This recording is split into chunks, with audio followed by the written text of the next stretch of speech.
Faire du Bénin une référence en matière économique, une ambition du gouvernement de Patrice Talon. C'est dans cette logique que le gouvernement a opté pour la création d'une zone économique spéciale près de l'aéroport de Glodjigbe. L'objectif principal est de susciter l'intérêt des investisseurs à l'endroit de notre pays dans divers domaines d'activité, notamment la transformation de produits agricoles, ananas, papaye et autres, ainsi que dans les activités connexes comme la logistique, l'entreposage et le fret. Pour la mise en œuvre de ce projet, un domaine d'une superficie de 1640 hectares, incluse dans les 10 000 hectares initialement déclarés d'utilité publique le mercredi 15 janvier 2020 en Conseil des ministres. Le site choisi est entièrement rural, avec quelques bâtiments appartenant à des propriétaires et présumés propriétaires terriens.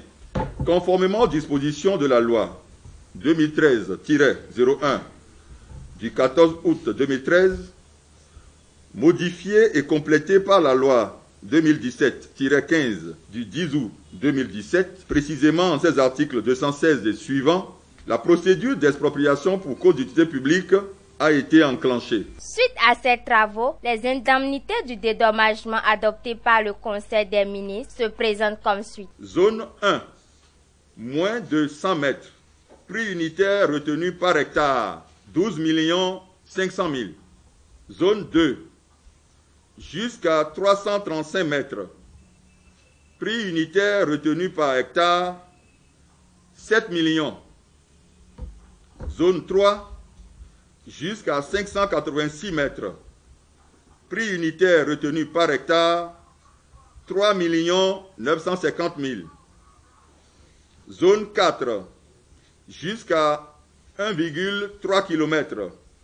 Prix unitaire retenu par hectare, 2 millions. Zone 5, jusqu'à 1 km 900. Prix unitaire retenu par hectare, 1 500 000. Zone 6, jusqu'à 2,29 km.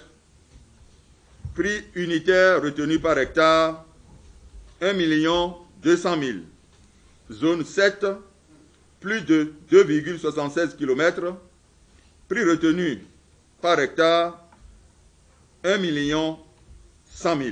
Je voudrais donc inviter les personnes concernées à réunir, ou celles qui ne l'ont pas encore fait, à réunir les documents nécessaires, de se mobiliser très rapidement pour ne plus avoir après à subir les désagréments de la caisse de dépôt et de consignation, puisque ces personnes seront obligées de faire des démarches, non plus à l'endroit de la commission, mais à l'endroit de la caisse de dépôt et de consignation. Tout ce qu'on est en train de dire aujourd'hui, ça fait partie du développement de notre commune. Si on vous propose même rien pour céder, je pense que vous serez fiers de ça. Les opérations de paiement proprement dites démarreront le 16 novembre prochain jusqu'au 25 décembre 2020.